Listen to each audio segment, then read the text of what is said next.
ठिकाणी त्या बजरंग बलीचं प्रतीक म्हणून या ठिकाणी मानाची गदा या ठिकाणी दिली जाते आणि आदरणीय फडणवीस साहेबांच्या उपस्थितीमध्ये मी अभिमानानं सांगतो साहेब 2009 पासून 2014-15 पर्यंत या माणसानं खऱ्या अर्थानं संघर्ष केला आपण पाणी दिलं आता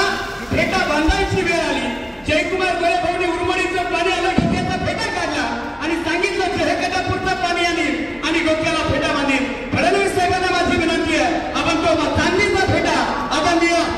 जयकुमार गोळे भाऊंच्या डोक्यामध्ये घालावा एकदा हात वरती जयकुमार गोळे भाऊ यांच्यासाठी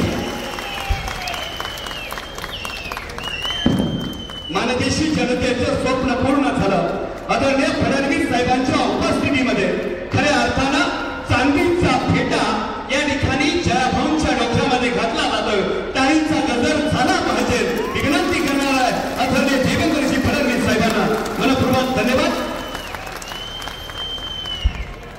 त्याचबरोबर आजच्या कार्यक्रमाच्या निमित्तानं बाहुबली तलवार देऊन मानदेशी जनतेच्या वतीनं आदरणीय जयकुमारजी गोळे भाऊ आणि देवेंद्र फडणवीस साहेबांचा सन्मान या ठिकाणी होतोय बाहुबली तलवार देण्यासाठी मी मंचावरती निमंत्रित करतो त्या मान्यवर मंडळींना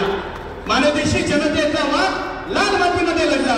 ज्या लाल मातीनं प्रेम दिलं त्या पैलवानाला बजरंग बलीची तलवार मान्यवर मंडळींच्या उपस्थितीमध्ये दिली जाते ती तलवार ज्ञानातून काढली जाते मानदेशाच्या विकासासाठी सातारा जिल्ह्याच्या भविष्यासाठी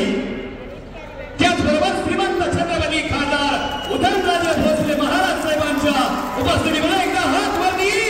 जोरदार टाळी मान्यवर मंडळींसाठी मनपूर्वक धन्यवाद त्याचबरोबर